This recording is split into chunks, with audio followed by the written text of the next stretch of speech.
बोलिए सदगुरुदेव की जय। साहिब की। तन धर सुखिया कोई न देखा, जो देखा वो दुखिया। वाटे वाट हर कोई दुखिया, क्या तपसी क्या वैरागी। जोगी दुखिया जंगम दुखिया, तपसी को दुख दूना। आशा तृष्णा सब घट व्यापे, कोई महल ना सोना। संघर्ष करना है। मैंने पहले ही कहा, दो आदमी नानक दुखिया सब संसार, सब दुखी है, सब दो सुखी है।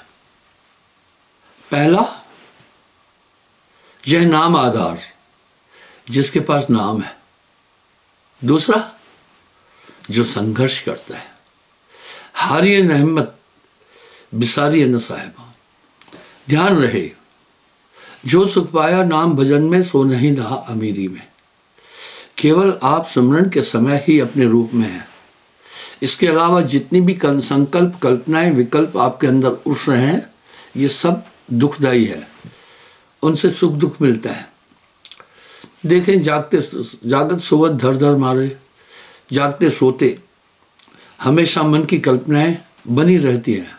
कुछ लोग नींद में जोर जोर से चिल्लाते रोते हैं, कुछ लोग ठहाके मार कर हंस रहे हैं नींद में, क्योंकि स्वप्न जैसे आए वैसा। इस तरह मन तरंग में जगत बुलाना, ये मन की तरंगें उठती रहती है, जिनसे सुख और दुख प्राप्त होता है। सीधी सी बात है, सुख दुख कोई चीज़ नहीं है। आत्मा सुख दुख से परे है। इच्छाओं की पूर्ति ही सुख है, वो क्षणिक है। इच्छाओं का पूर्ण न होना दुख है। उदाहरण के लिए, आपने इच्छा की मुझे इस चीज़ से नफ़ा हो जाए, आपकी ये कल्पना थी। नफ़ा न हुआ, घाटा हुआ, आप दुखी हो जाते हैं। वो इच्छा की पूर्ति हुई, सुखी हो जाते हैं। वो भी क्षणिक है। सब दुनिया के अंदर जो भी सुख प्राप्त होते हैं, वो सुख मिश्रित दुखाभास है, उनमें सुख नहीं। पर सुमरण में सुख है। ये इसका मैं तर्क दूंगा। जब आप सुमरण करते हैं, उस समय आप संकल्प रहित हो जाते हैं। अन्यथा बाकी टाइम क्या होता है? मन सयार मनसा लहर। सयार समुद्र को कहते हैं। मन सयार मनसा लहर, बहे कतौ ना जाए, शब्दुरी अस्वार। यानी मन में ऐसे ही तरंगे उत्पन्न होती हैं, उन्हीं से भावों से ही सुख और दुख प्राप्त होता है। जैसे समुद्र में आप देखते हैं, लहर समुद्र की बढ़ती नहीं है, समुद्र शांत है। हवाएं आती हैं तो लहर होती है। इस तरह जब मन की कल्पनाएं उत्पन्न होती है, मान लीजिए अच्छी कल्पना आ गई, थोड़ी देर के लिए प्रसन्न हो गए, और कोई ऐसी कल्पना जो ऐसी थी अनसक्सेस हो रहे हैं कोई कार्य, आप दुखी हो गए। आत्मा का किसी भी कोण से सुख दुख से कोई संबंध नहीं। लेकिन ये मन बड़ा चंचल है। 24 घंटे मन के अंदर उपमपोह और कल्पनाएं और भाव उठते रहते हैं। इसलिए जब आप स्मरण करते हैं, सभी चीज़ें शांत हो जाती हैं, आप शांत होते हैं। आपको कहीं से सुख आहूत नहीं करना है। आप में सुख है, आप में कहीं से सुख को आहूत नहीं करना है। जैसे आपके पास तंदुरुस्ती तो है, लेकिन रोग आ जाता है। रोग क्यों आया? कहीं घटवत खान पान से, कहीं मौसम से, कहीं सर्दी से, कहीं गर्मी से रोग आया, तो आप दुखी हो जाते हैं। आप तलाश करते हैं सेहत की। पुराने ज़माने में जब भी कोई किसी से मिलता था, हाल चाल पूछता था, कि पहले पूछता था सेहत ठीक है, आपकी तंदुरुस्ती ठीक है। इसी तरह से वो तंदुरुस्ती ढूंढता है। तंदुरुस्ती आपके अंदर थी, इस तरह सुख आपके अंदर है। आपके अंदर सुख कहाँ से आया? आत्मा आनंदमय है। आत्मा में सर्वत्र आनंद ही आनंद है। पर उस आत्मा के आनंद को मन और माया ने आच्छादन किया है। क्यों किया है? वो चाहते हैं कि आप आत्मा अनुभव नहीं करें, आप जगत के पदार्थों से ही आनंद अनुभव करें, ताकि आप इसमें उलझे रहें, आप इसमें उलझे रहें। इसलिए नाना संकल्प विकल्प उठाता है और आपकी आत्मा के आनंद को वो विलोम कर देते हैं। पलट वजूद में अजब विश्राम है, होय मौजूद तो समझ आए। अब सवाल ये उठा कि सुमरण से सुख कैसे होता है। हम देखते हैं, जो सुख पाया नाम भजन में, सो नहीं लहा अमीरी में, मन लागू मेरो यार फकीरी में। अब देखते हैं सुमरण से सुख होता कैसे है। क्योंकि सर्वथा अग्नि में रोशनी और तपिश है, उसको आहूत नहीं करना है। सर्वथा जल में शीतलता है, उसका स्वभाव है। सर्वथा वायु में स्पंदन है, हवा लगेगी स्पंदन होगा ही होगा। इसी तरह आत्मा में सर्वदा सुख है, आनंद है, ये आनंदमय है क्योंकि परमात्मा का अंश है। परमात्मा भी आनंद का स्वरूप है, आनंद कुंज है। इस तरह आत्मा उसका स्वरूप है, आत्मा में भी परमानंद भरा पड़ा है। कहीं से आनंद आहूत नहीं करना है, बस मन की तरंगों को जैसे आप रोक लेते हैं, शांत हो गए तो आनंद है। एक बात बड़ी विडंबना है, समझने की जरूरत है। दुनिया के जितने मत पदांतर है, जितने बुद्धिजीवी है, जितने ज्ञानी ध्यानी पुरुष है, जितने धर्मशास्त्र है, सभी तो ईश्वर और आत्मा की खोज के लिए ध्यान ही एकाग्र करना बोल रहे हैं ना। आप अपने अंदर कैसे घुसेंगे, आपके अंदर कैसे समाविष्ट होंगे, आपको कहीं बाहर से उपक्रम करने की आवश्यकता नहीं है। आप जब अपने स्वरूप में आ जाते हैं, सबसे पहले हमें जानना होगा कि हम अपने से दूर कैसे हो जाते हैं। जब हम कोई ऐसी कल्पनाएं करते हैं किसी स्थान विशेष की, किसी घटना, किसी बात की, हम अपने से दूर चले जाते हैं। उदाहरण के लिए कहीं आपका झगड़ा हुआ रोड पर, मान लीजिए आपको याद है, आप रोड पर पहुंच गए, वहां आप उस घटना से कनेक्टेड हो गए। उस समय जो दुख हुआ था, चित्त ने फिर आपको स्मृति देकर उतना दुख फिर दे दिया।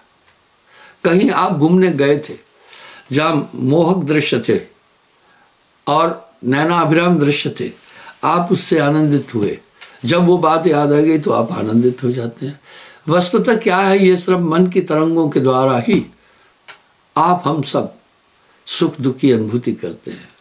आनंद तो आपके पास है, पर आपके पास का आनंद आपको मन कभी भी अनुभव नहीं होने देगा।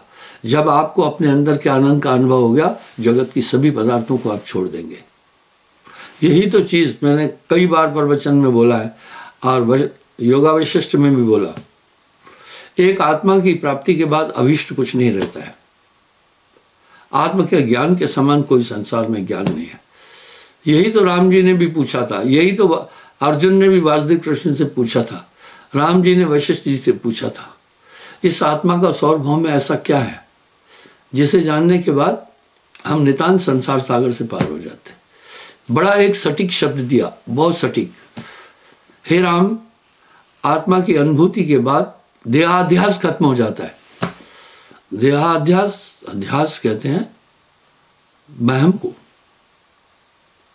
शंका को। हे राम, आत्मा को जानने के बिना के बाद देहाध्यास खत्म हो जाता है।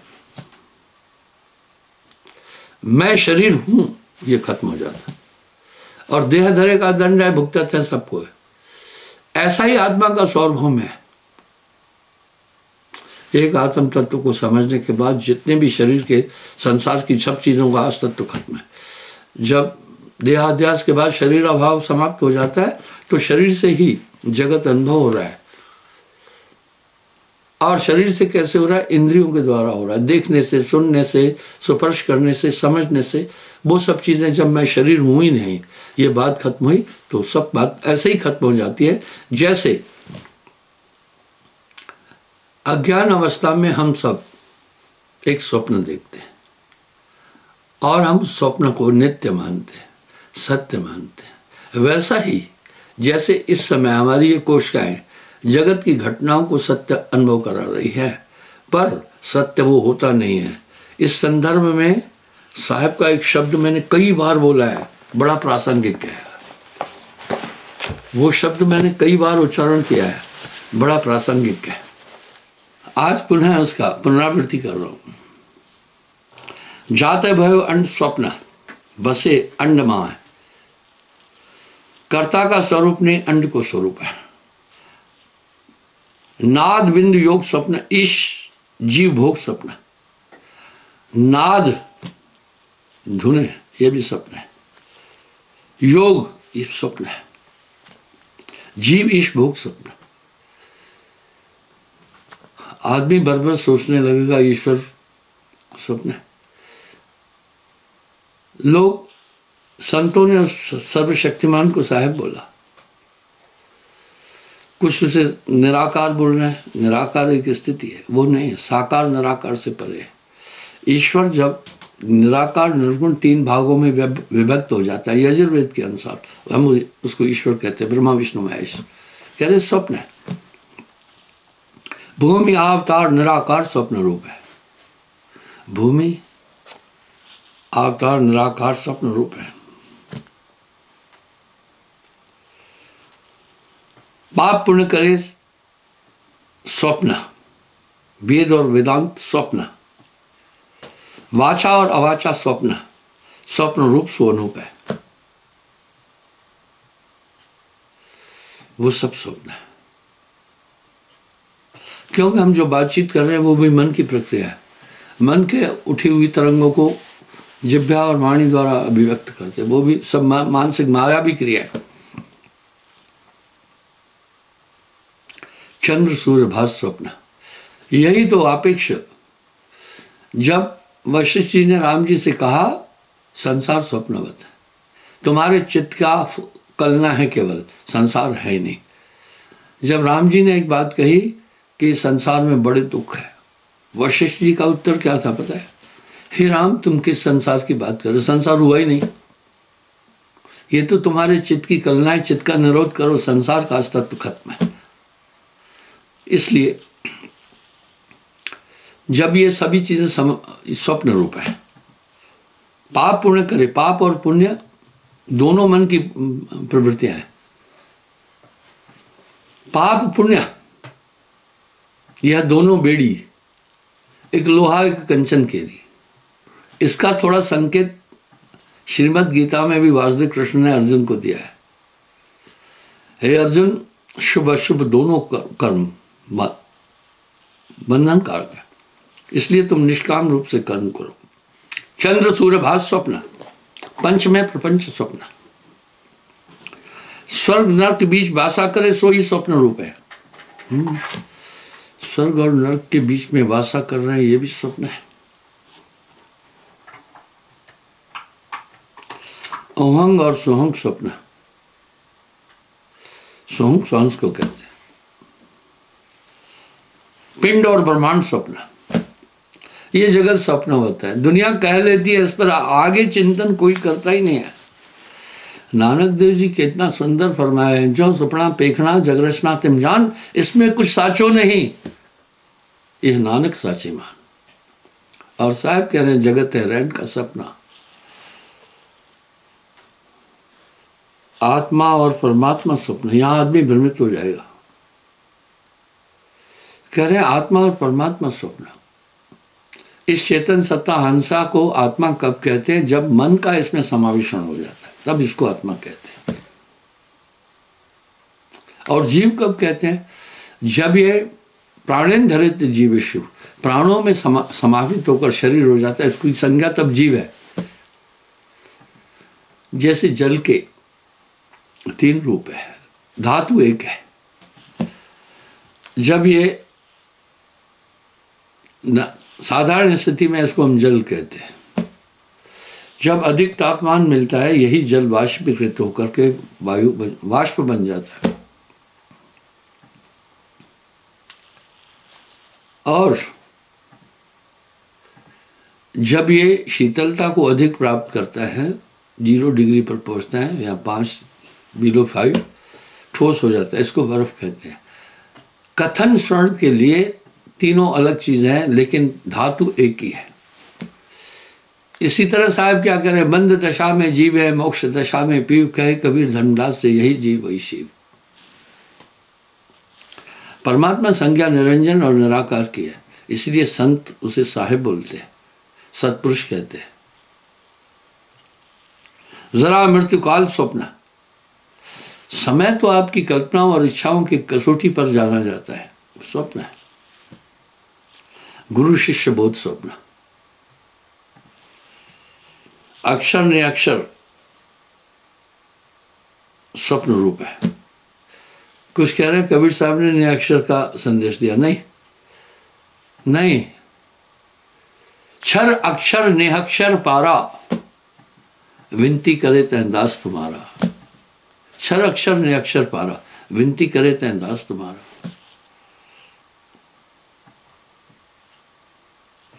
और ये किसको कह रहे हैं? नॉर्मल को नहीं कह रहे, गोरखनाथ जी। कहत कबीर सुन गोरख वचन मम,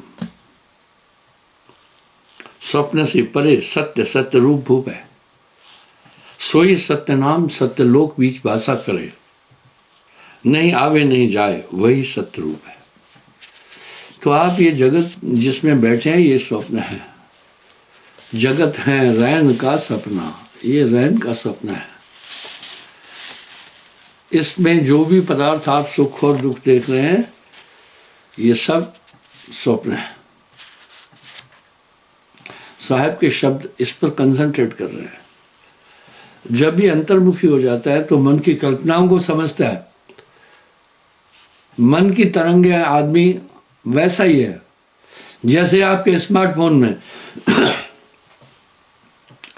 तरंगे आई, वो स्मार्टफोन में सिस्टम है, डिकोड हुई, आपके कान ने पढ़ लिया, समझ लिया, पर रास्ते में आते जाते नहीं पता चला, किसी ने उन तरंगों को नहीं देखा। लेकिन वैज्ञानिक लोग तरंगों को डाइवर्ट भी कर देते हैं, रोक भी देते हैं। मुझे उदाहरण, एक दिन मैं न्यूज़ में सुन रहा था, आने वाले समय में अंतरिक्ष युद्ध होगा।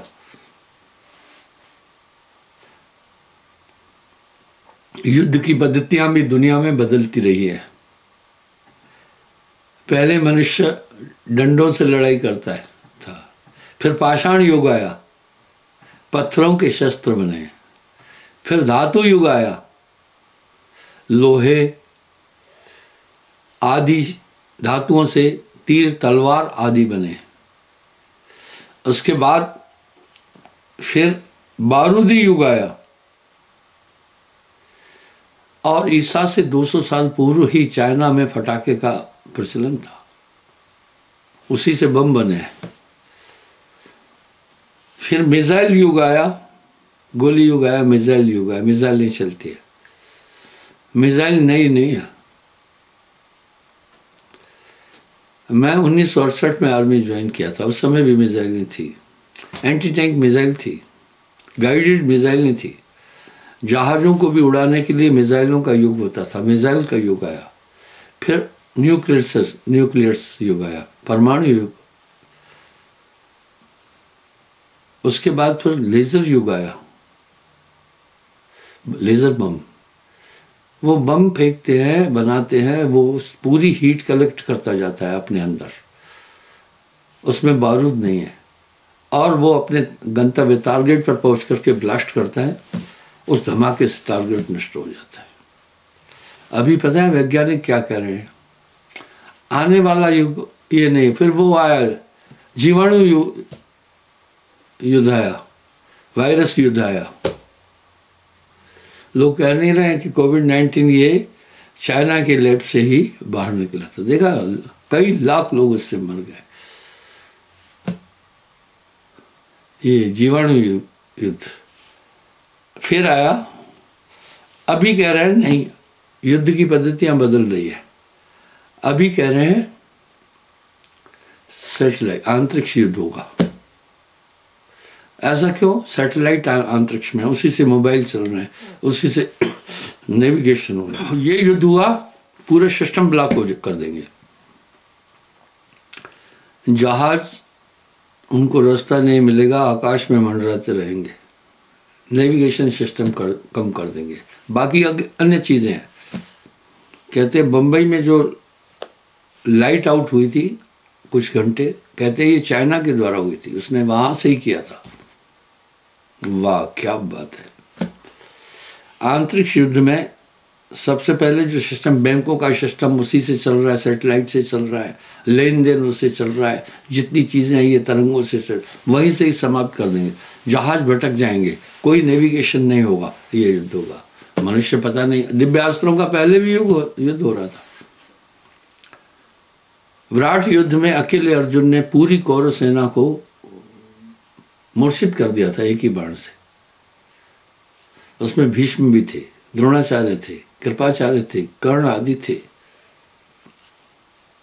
तो कहने का ये भाव है मेरा कि इस तरह से ये सब मानसिक स्थितियां हैं। इससे परे कहीं हमारी आत्मा है जिसका किसी भी इन भौतिक चीज़ों से संबंध नहीं है। जितनी भी ये दुनिया में चीज़ें चल रही पंच भौतिक तत्वों से, यही माया है और संचालित करता है मन। और साहब वाणी में साफ कह रहे हैं, मन माया तो क्या माया मन है समय। क्षमा चाहता हूँ, समय हो रहा है। इसलिए सुमरण, जब आप सुमरण करते हैं वापस अपने पॉइंट पर आ जाते हैं। जब तक संयम साधना सब सुमरण के माँ, पूरी तरंगें रुक जाती है, आप पूर्ण एकाग्र हो जाते हैं। इसलिए ये भूलना नहीं है, ये नहीं भूलना है कभी भी। थोड़ा सुमरण बहुत सुख। क्षमा चाहता हूँ, कल पुनः मैं हाजिर हूँगा। साहिब।